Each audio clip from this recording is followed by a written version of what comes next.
Hey, good morning to everybody. Happy Thursday. It's Daryl here. It is 5 a.m. here in Connecticut on the East Coast. And I want to talk about some concerning situations, stuff that's coming out concerning the vaccine, concerning unwanted medical procedures, apparently, that are happening on immigrants, female immigrants. The head of Health and Human Services and the head of the CDC and Trump's position on all this. Let's just start with Robert Redfield, the head of the CDC.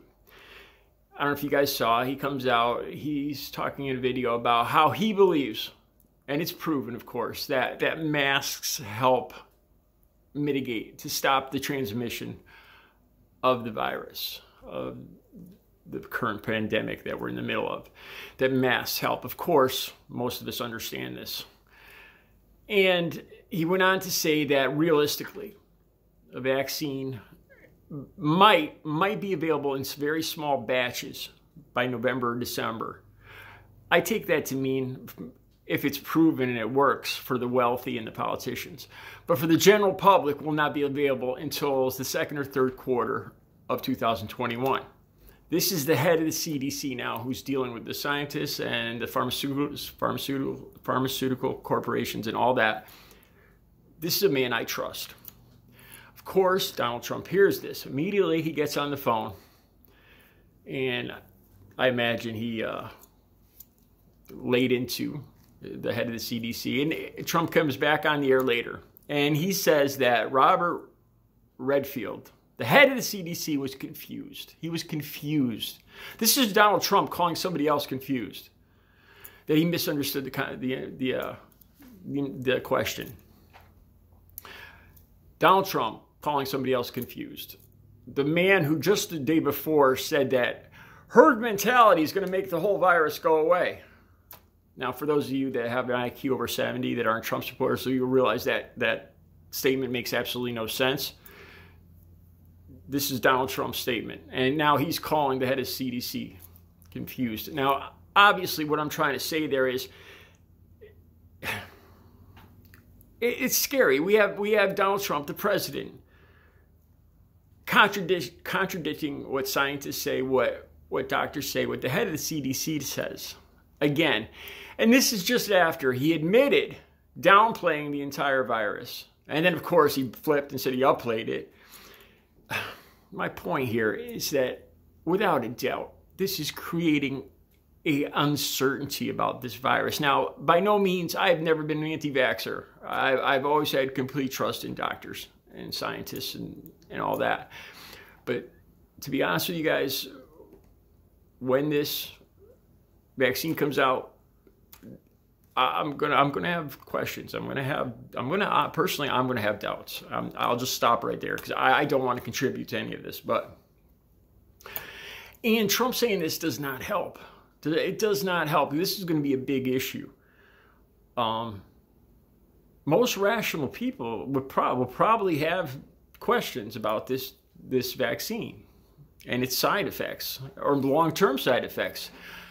Seeing as this vaccine's just been worked on in the last, 8 months, I imagine that we'd have no idea what the long-term effects are, so long-term side effects. But like I said, I don't want to keep contributing to that. But all right, so I want to talk about Michael Caputo, the head of Health and spokesperson for Health and Human Services, Trump appointed. Okay, he's a huge Trump fan, a big fan of Roger Stone. And he's also fiercely anti-science. Spokesperson for the head of Health and Human Services, fiercely anti-science. Again, this is a continuing MO of the Trump administration. They're putting in people in the head of our government departments that are determined to tear these departments apart. The exact opposite of what we pay them to do. But anyway, Michael Caputo makes a taxpayer-funded video, paid for by us, and put out by Health and Human Services, spewing all these theories that the Democrats and the science is against Donald Trump. Science and scientists are trying to hinder Trump's reelection. Now, Michael Caputo has taken a leave from his job with good reason.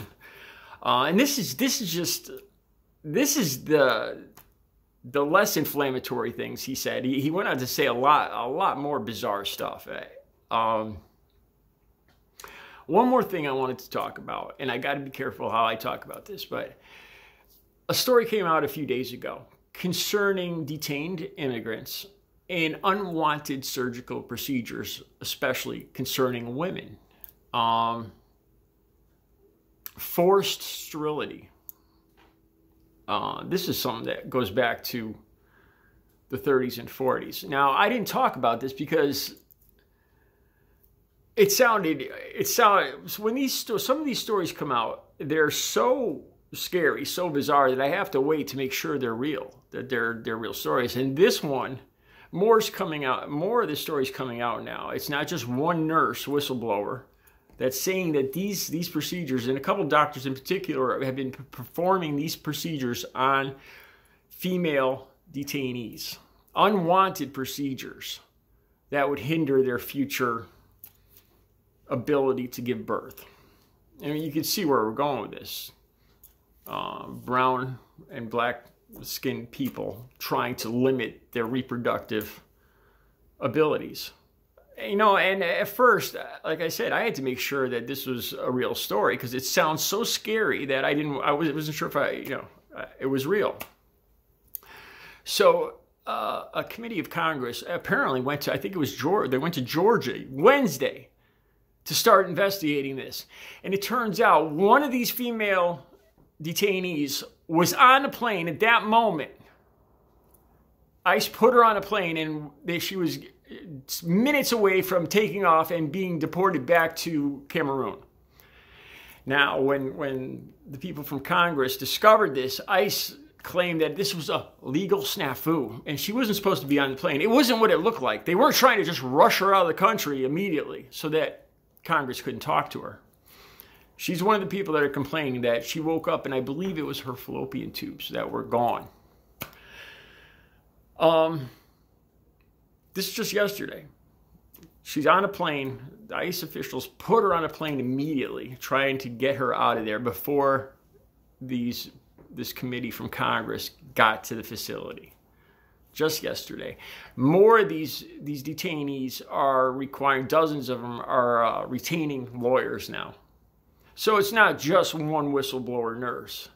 Like I said, this story,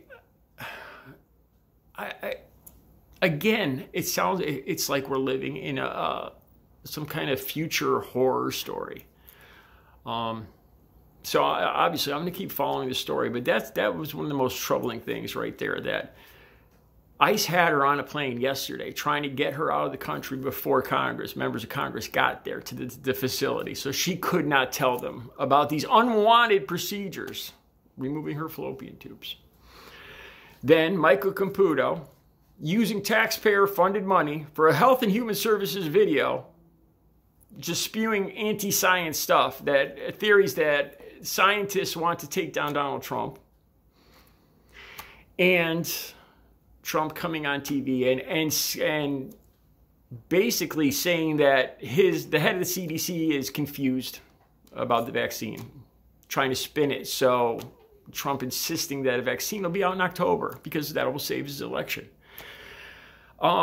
It's scary. It is scary where we're at. It's obviously, to sum it all up, we have the Trump administration fiercely throwing mud on the whole scientific community, trying to make their own facts. Again, it reminds me of the Dark Ages. It's a mix between going back to the 30s and 40s and the authoritarian regimes that reigned then with this forced sterility, and the Dark Ages where science is bad. Science is against America. It's a scary time, and it's getting scarier. All right, I'll be back later with another video. You guys have a good Thursday.